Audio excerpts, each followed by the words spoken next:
Hi there, I'm your host June.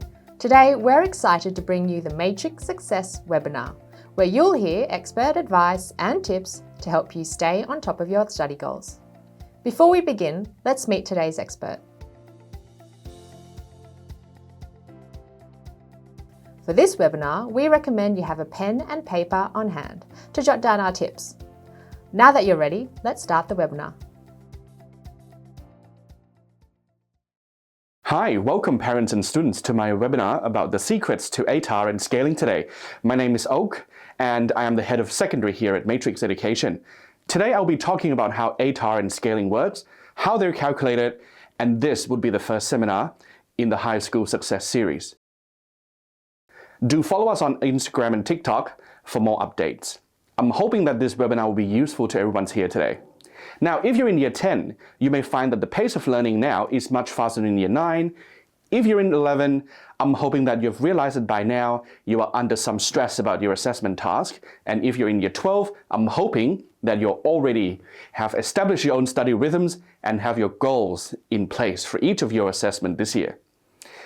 If you're in Year 11 especially, the demands and the pace of learning will change once again quite significantly when you go to Year 12, and these are just a lot of things to do.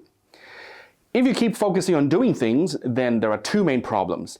First is you don't see the big picture. Now that's called firefighting. You're just busy fighting fires and busy being reactive to things.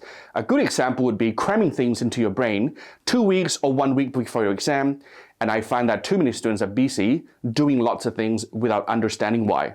And why am I doing? What am I doing? That's probably the question that you're asking yourself.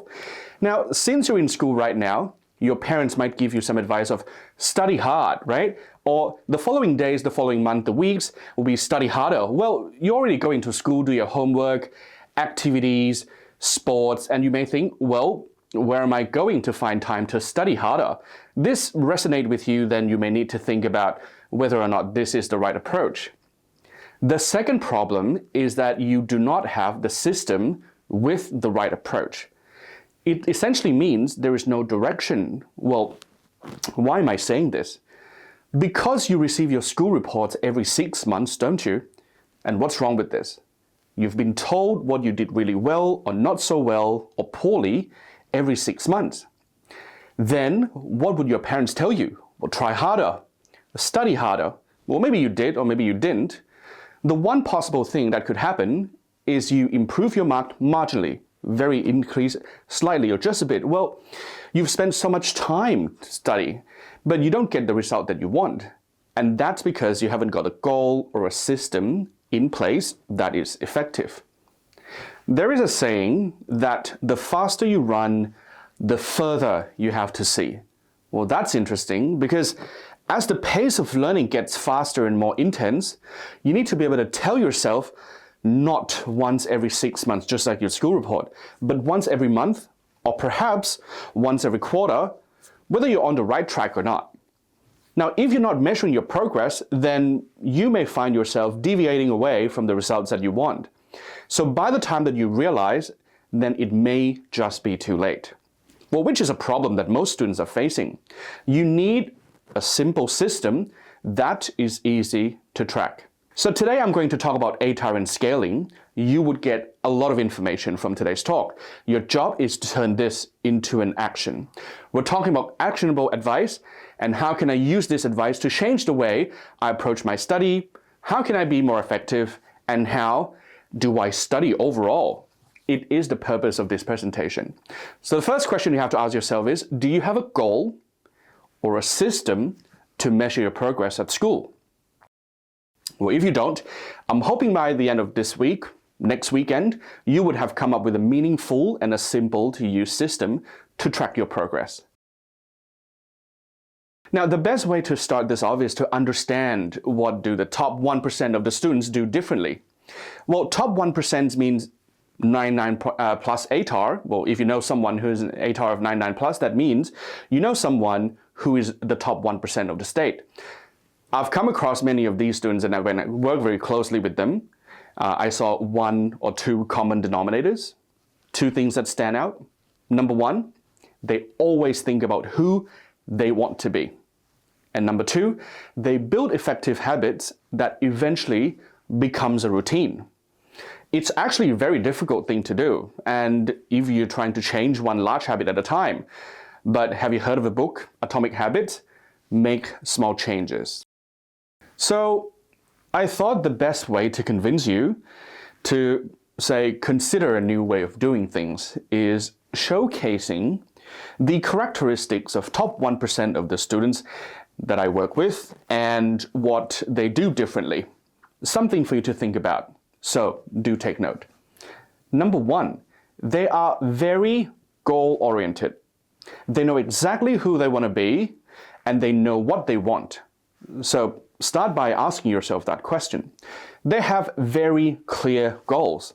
So if you really want to define this clearly, it's really easy to shape who you are. It gives you a meaning of what you're working towards. Number two, they are disciplined. What does it mean? Well, they always get things done on time, every time, no matter what. They always get things done. Not just one time, not just twice, every time. In my experience working with students, I generally find that people who are disciplined are able to start something and then always finish it on time. Do you have what it takes to get things done on time? Not just one time, but every single time. Number three, well, this is probably the most difficult one. We call it a time management. Now, once you figure out what you want and who you want to be, then you develop a plan. A plan will have a long list of tasks for you to complete on a week-to-week basis, perhaps. And then you may think, oh my, there is so much stuff to do. Once this happened, they really are concerned about how little time they have. It creates a sense of urgency. Then, once you feel the sense of urgency, you're able to naturally remove distractions. You will start saying no to things. You will start saying no to people. You will stop wasting your time hanging out with your friends pointlessly or stop doing things that do not add any values to you. It is a very powerful thing when you're able to say no to things that undermines your ability to be effective. I'm talking about effectiveness here and not efficiency. You have to be effective first before considering efficiency. Well, being efficient comes after repetition. Once you're effective, then you repeat, improve, not the other way around. You can use what we call the priority matrix to start your to-do list. You can then prioritize the items that are urgent and important first. You will often find that you have 10 things to do, and usually you only manage to get 5 or 6 things done. And lastly, they are very process different. Now imagine that if you don't normally cook and you want to cook for the first time or in a rare occasion on Mother's Day, you would find that it takes a lot of effort and time for you to select ingredients at supermarket, preparation, cooking, cleaning up, unlike someone who's been doing it repeatedly or who follow the process or who, they are efficient in that process. Well, I wasn't efficient when I cooked for the first time, so it probably took me 2 hours for the whole scrambled egg thing, right? So I do not know my process. Similarly, when you're sitting major exam for the first time, you're going to find that there'll be lots and lots of issues during exams if you don't practice enough. So before you do anything, you need to make sure that your process is effective. I'm talking about effectiveness and not efficiency. Well, here is an example, right? Here is an example of what an average student would do on the left-hand column when they study for English. So have a look. And on the right-hand column, this is what a matrix student would be trained to do. This is what I tell my top 1% students to do. This is like that recipe that you were looking for. This is a step-by-step process of what to do and what not to do. Now, do you know why an average student or normal students would follow the process in the left-hand column? Because it's easy. You would just memorize the essay. And look at the right-hand side. It looks so difficult. It takes so much time. It has so many steps. It takes minimum 4 weeks to go through everything. But if you only have 3 weeks to prepare for your assessment task, how do you get this done? Now, unless you start ahead, how can you complete a 4-week process within 2 to 3 weeks unless you've done it 100 times? So when you're in year 12, your notice of assessment would come, say, 2 weeks before your assessment as a minimum. It counts towards your HSC marks. Well, essentially, you need to be able to ask for specific feedback from your teachers, and these feedback need to really be able to pinpoint to the specific point exactly which part of the process you're struggling with. Where is the mistake? You need to know exactly where you've gone wrong. So the point that I'm making is, if you cannot describe what you're doing as a process, then you don't know what you're doing. Think about it. Of course, it's hard. It has to be difficult. Look at these step of processes and how long does it have for you to get through the whole thing. It has to be difficult. For one thing that you can remind yourself is you can let it happen or you can make it happen. That's up to you. Now that I've painted the background, I've painted the picture of this process, let's talk about the system and the HSC processes, for example. So let's kick off with the HSC system. There is a 7-step process to calculate your HSC marks and your ATAR. It generally involves 3 things. Number 1, your assessment marks in year 12 at school. Number 2, the HSC exam mark that when you sit the HSC. And number 3, these 2 will be used to calculate the HSC mark for every one of your courses. Then they would use the HSC mark and convert into a scaled mark. This is not the same as the HSC mark. It uses this scaled mark to give you the UAC score of 500. So if your UAC score is 480 or higher out of 500, then your ATAR will be 99.95. The highest UAC score in the history of HSC is 491 out of 500, and he is a friend of our Matrix founder, DJ Kim. So when the HSC is completed, you will then be given 2 certificates. One is a certificate from NESA, which outlines all the courses that you've done, and they will give you a performance in these courses. This would contain your HSC exam mark, your overall assessment mark, and a performance band for the HSC mark, which is the average of the exam mark. I'll be talking about this. If you don't do very well in your school assessment, you would put yourself in a very difficult position in getting the higher HSC mark. Now, some of you may recognize what we call the performance band. It basically is the prescription of the knowledge, the understanding, and the skills that you have demonstrated to get this kind of mark. 90 plus is band 6, and then up to 89, well, that gives you a band 5. However, if you're doing an extension subject, you would get a different performance band called E1, E2, E3, and E4, where E4 being the highest performance band for extension subject.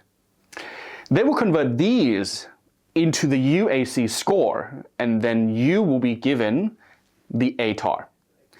Now, let's have a look at the difference between the HSC mark and the ATAR. The HSC mark tells you about the performance in each of the course, which is your individual performance. The ATAR, on the other hand, is your rank against everyone. Now, I want to bring your attention to how the HSC mark is calculated. It is the average of the HSC exam mark, and here's the keyword, moderated. Some students think that this is scaling. It is not scaling, but it is moderated or adjusted. So let's now talk about the ATAR eligibility. Well, in order for you to be eligible for an ATAR, you need to meet the following criteria. You need 8 units of Category A courses, which are the courses developed by the board. And then Category B courses, on the other hand, are like accounting, where you can do it externally. You need 2 units of English and then 3 subjects with 2 units each. However, they want to make sure that you do 4 subjects as a minimum. So some of you might be thinking why we need an ATAR. Oh, by the way, I understand that all of the terminologies I explained just now are very complicated.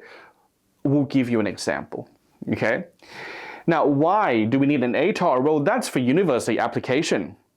They need an objective way to assess whom to accept or whom to reject into universities. Well, they can't do that by just looking at the HSC mark. Why? Because everyone would have done a slightly different combinations of subjects. So, that essentially means we're comparing apples to oranges there, right? So they come up with an ATAR system. So if you want to know about the ATAR requirements, you can go into the UAC website, and then you want to put in the course, and you'll be given these requirements. The movement of these numbers are just about plus minus 0.05 in the past many years anyway. So that would be a good indication where you can refer to. Now, let's understand why assessment marks, which are marks that you get at school, are adjusted. Depending on the school that you go to, you would find that they will assess their students differently. So if you go to a selective school, for example, you may decide to, or maybe the school decide to challenge you, right? Challenge the students by putting questions in the exams that are, say, relatively more difficult than other schools. And they may find that exams, in other schools, for example, they may find that exams of such standard may destroy the confidence of the kids. So we have 2 types of schools here in comparison. So these 2 schools end up slightly adjusting the level of difficulties of their assessment to cater to the learning abilities of the students in their classes, in the school. Now, how openly they admit to this is an entirely different story. So from the Department of Education perspective, they can't take your assessment marks literally. In the selective school exams, exams may be difficult in a normal school, your exams may be a bit easier, right? So they can't take your assessment mark literally. So they have to be adjusted. Now, what kind of adjustment do they do? They compare your school's HSC exam mark to your school's assessment mark. Now, this is why parents and students think school is an important consideration. Some parents think, if I put my kids into a selective school, my kids may get a higher ATAR. Well, this is partially true. Why? Well, because of this. The rule is that the total HSC exam mark for a course must be equal to the school's total assessment mark for the same course. So let's say, imaginary case, let's say there are 10 students in the course and their assessment mark is 800, but the HSC exam mark, which is standardized by the way, is 700. What does that mean? Well, it means that the school exams and assessments are too easy and 100 marks need to be taken away because the HSC exam mark for these students are lower. This is equivalent of being adjusted down or moderate down.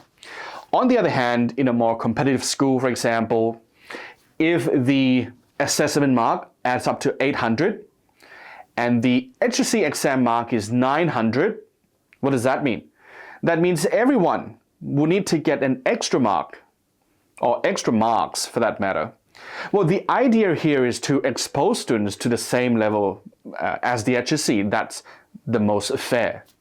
You want something that is similar. So between the assessment mark and the HSC exam mark, that must be similar. That's up to schools on how they design their assessment. And so really good schools will have that balance between the assessment marks and the HSC marks. Now, how would the extra mark to give students or to be taken away calculated, or how is it assessed? Well, it depends on your rank. The indicator for the exam takers would be your rank. If you're in year 11, you would need to start figuring out, how do I go from rank 50 to rank number 1, for example, if that's your goal. If they don't give you a rank, well, you need to insist or find a creative way to ask your rank from your school. Why? Well, because the Department of Education uses the rank. ATAR is the rank.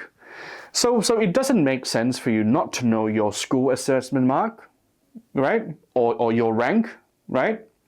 So try to find out the rank from your school, okay?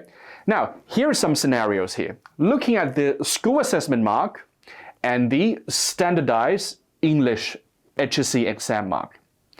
The first mark to use is obviously the HSC exam mark. And then the assessment mark is being considered using your rank. So your rank will dictate what your assessment mark is. Let's have a look at these 4 scenarios. I've put up some samples here. This looks really complicated, but then it would make sense in a minute. So let me try to explain that to you. So now let's have a look at their English score. So we have some students here. So let's have a look at their English score, since English is a compulsory subject. So let's take this as an example. There is a column for their overall assessment mark and the HSC exam mark. So we've picked 6 students as a case study here. They were given 94, 93, 92, 91, and so on for their assessment marks at the end of their trial exam, school assessment mark. Now, these students would go and sit their HSC English exams, and then their marks are tabulated in the table, as you can see. So you have 2 columns, school assessment mark and the HSC exam mark. The first thing NESA will do is they would look at the total assessment marks. Now, if you look at the sum or the total of the assessment mark column, the total assessment marks for these students is 548. Now, these students achieved a sum of 561 in their HSC exam. So clearly, there is a difference between their assessment marks allocated versus their overall English HSC exam mark. So since the assessment mark 548 is lower than the HSC exam mark of 561, what they conclude is that these students must have been assessed in their school with a greater level of difficulties. What NESA will try to do is they will have to adjust these students' assessment mark by increasing them from 548 to 561. What this means is that these students would get a different assessment marks when their HSC mark is calculated. Now let's find out how this works. First of all, let's take a look at Peter. The way we calculate Peter's HSC mark is that they take the HSC exam mark of Peter and then they look at Peter's assessment mark at school. Peter's assessment mark was used to determine his rank. So in this case, Peter came first. And what they do is they look at the highest HSC exam mark from the school, which is what Peter gets in this case. Then Peter is awarded 97 as his assessment mark. So the average will become 97 plus 97 and then divided by 2. So that gives him a 97 HSC mark. The next is Sally. Sally came second with the assessment mark of 93 at school.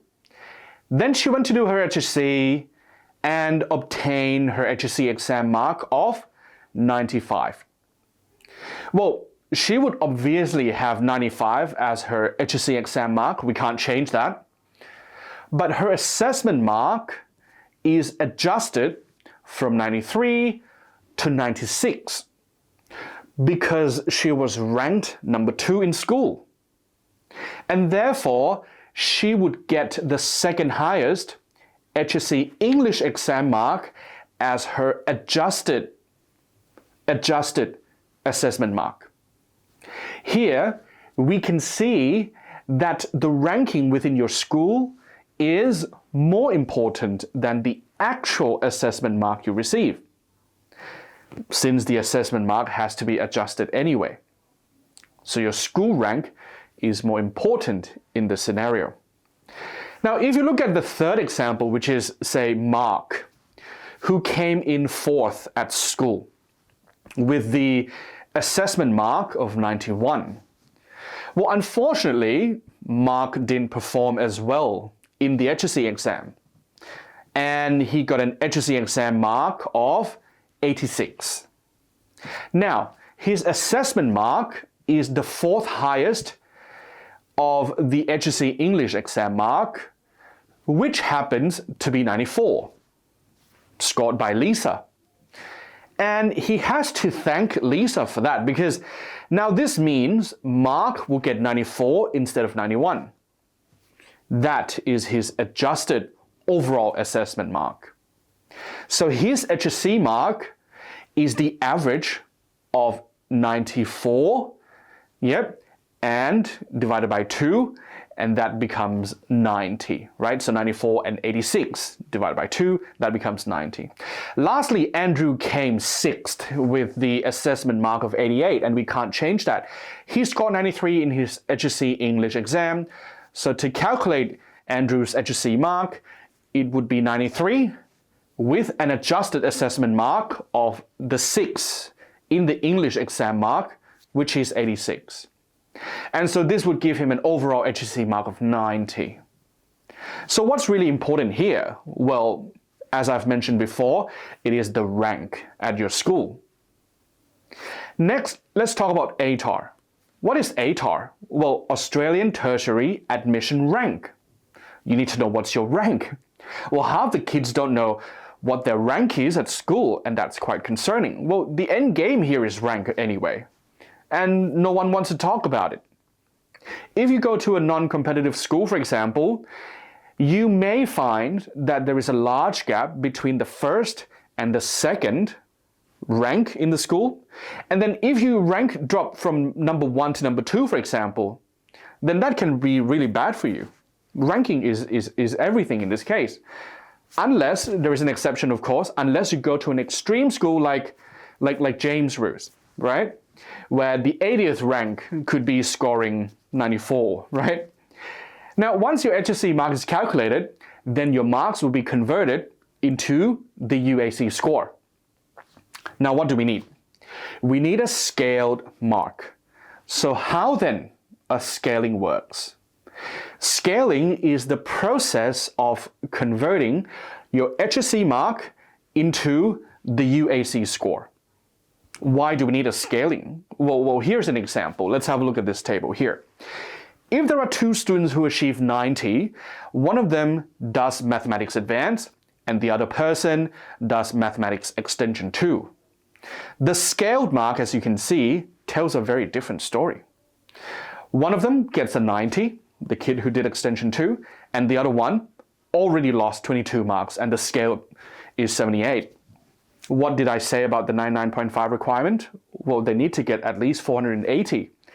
So this student who's doing Math Advanced and get 90 in the HSC mark, he cannot get a 99.95. Why?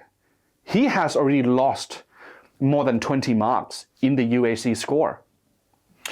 The question here is, why do they need to do this then? Well, because they need to take into account, they need to take into consideration that one course is more demanding than others. So in this case, Extension 2 is way more demanding than Math Advanced. So upon taking these into consideration, we see a whole different story here. It is the scaled marks that gets calculated into your ATAR. So now I'd like to compare scaling to, say, converting different foreign currency into Australian dollars, for example. So think of courses that the different courses as different foreign currency. Then the scaling is like an exchange rate, right? So let's say we have 90 USD, right? That means very differently to 90 Chinese yuan, for example. So the scaling is like the exchange rate in this case. So now let's take a look at a few scaling graphs that you can see here. I'm going to put a few here. You can find more on our Matrix website, so please check them out. Starting with English. On the vertical axis, you have a scaled mark out of 50. Now, you may ask question, why out of 50? Because when you compare all the courses fairly, we give a scaled mark out of 50 so that the 1 unit and the 2 unit courses can be compared to one another. And on the horizontal axis, or the x-axis, it's a percentile. And a percentile is your rank in the state. You will see that the English Advanced and the English Standard, so let's have a look at these two colors. Yep, they have very different slopes. So if you want to get a 45 out of 50, for example, in scaled mark, I'm doing Advanced English. Where do I need to be? Well, have a look at this, right? So where do I need to be? Well, let's have a look at the blue line. Well, you have to be in the top 4%. If I want 40 out of 50 or 90 out of 100 scaled mark for Advanced English, that have to be in the top 4% in the state. Well, that's really hard. And you're not going to get the top 4% in the state by memorizing essays, for example. You never get there. I can guarantee it. For kids who really want to do well, they have one thing in common. They are all brilliant in English. You cannot get the highest possible ATAR by just memorizing your essays. You're compromising your ability to get the highest ATAR. Now, unfortunately, if you're doing standard English, to get 45, you need to be a top 0.01% in the state from the graph. Is that clear? Now, obviously, that's not fair. The person who determined this graph, or mathematicians, statisticians, they must have taken into consideration the demands of the course, how difficult, well, I'm not supposed to use that word, how difficult the course is, and then they would need to put in the appropriate exchange rate for each course. So, when they calculate your ATAR, the demand for each course must be taken into consideration. So overall, as you can see, there are many graphs of English here. Overall, the English scaling is actually pretty bad compared to a few other subjects. What about math? Well, let's have a look at some of the math graph here. Well, if you want to determine the subject that has a better scaling, then, as you can see from the different graphs, you would want to identify the graph that has very little slope, or look as horizontal as possible. Yep. So in the math graph, Math Extension 1 and Math Extension 2 are the two most horizontal in their scaling. It doesn't matter if you're in the top 30% or top 10%. Let's have a look at Extension 1, for example. Right? So it doesn't matter whether you're in the top 30% or top 10% of the state. The mark difference is very minimal. So this is a word of warning for students who really like maths and who excels in math, and you put in so much effort to study math without caring for other subjects like English, for example. Look at what it takes to get you from the top 30% to the top 10%. So from 70 to 90, right, in terms of ranking, okay? You need to put in so much effort. You need to put in hours, you need to put in days, and what do you get in return? Just 2.5 more marks, right? So you need to essentially be able to draw a line. If you're good at math, but you're not brilliant in math, you got to figure out where is good enough for you. And how do I make use of the rest of the time to really maximize the HSC mark and the ATAR for other subjects? Now, this is what I'm calling effective. This is what I meant by being effective. By not doing just what you want to do, but by start doing what needs to be done. That's so many mistakes made in the past. A lot of my math students who just want to do math, and not, focusing on English. Now, this is what we call a strategy. However, if you're doing a 2-unit maths, then that's a different story, if you can look at the 2-unit graph. So these graphs would give you an idea where your ranking needs to be. Now, if you may think, oh, I'm better off doing extension 2 maths, for example, well, that's not the purpose of this scaling graph here. What the scaling graph tells you is if you want to have a higher scaled marks in Math Advanced, let's say I want a 45 out of 50 for Math Advanced, you're going to have to be somewhere in the top 4%. That's the whole purpose of the scaling graph here. Now, here are the graph of science, humanities, and the languages and so on. So we have put up a lot of graphs here. So you can find that the scaling graphs, you can find them in one of our blog articles at Matrix website. Now, the purpose of the scaling graph, as I've mentioned to you, is to help you to determine the appropriate rank you need to attain the desired scaled marks. So you need to be able to backtrack that. So if I say, right, I want to do just Math Advanced, then I want to know where I need to be ranked to attain the desired scaled marks.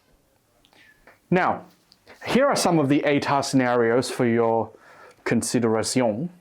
So let's say I'm doing this combination of subjects, right? So you can see the slide here. We have this combination of subjects.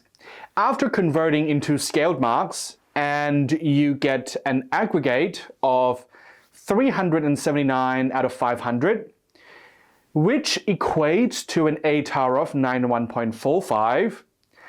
This means even though I have achieved the HSC marks of 90 for all my subjects, that still doesn't necessarily mean that I would get a higher ATAR. Of course, these are being subjected to scaling. Now, let's have a look at a slightly different combination here, whereby you achieved the HSC mark of 90 for all subjects once again, so I'm going to hold that as a constant. Some of these subjects are more challenging and more demanding, for example, and you can see that the ATAR jumps to 95.20 by simply changing the options of your courses. So if you want the ATAR of 95 with the previous combination, the point is 90 is not enough. So let's now take a look at one of the more popular combinations, and then we're going to hold the HSC marks once again consistent at 90. You can see that with the demand of these subjects, including the most difficult mathematics course, which is the Extension 2, then you would find that the ATAR once again jumps to 97.55. Again, if you want a higher ATAR, then you need to perform better in some of these subjects. So the biggest takeaway from these examples is that you cannot simply just focus on getting band 6, but you need to be a bit more specific. The HSC marks is your target. Okay? Now, what then do they do with the scaled marks? They add them all up. Let's start first with English. So, regardless of how high or how low the scaled mark is, since English is a compulsory subject, they would need to take the scaled mark of English So then they'll look at the lower scaled mark and remove that, as this student is doing 12 units.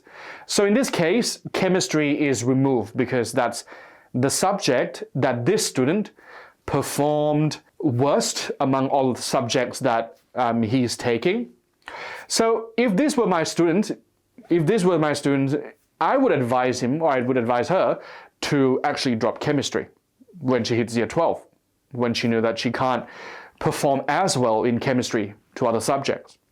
The time she actually spent on chemistry could have actually been used more wisely in bringing up the HSC marks in other subjects, if you would agree. She's doing way too many subjects. She's doing way too many courses. So maybe if she drops a subject, or dropped the course, or chemistry in this case, she could have spent more time in English and then bring up her ATAR. So please head to our Matrix website where you can find the ATAR calculator.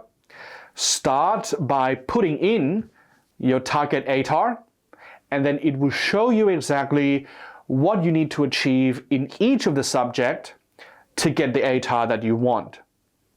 Or if you want to find out your current performance, what you can do is you can input your marks at the moment and see what would be the equivalent ATAR that would you achieve as of now. So this is the first part of the High School Success series, and that is all about the ATAR and scaling webinar for today. So after this webinar, we would be sending you a link that contains the ATAR calculator, as well as the seminar slides to your registered email.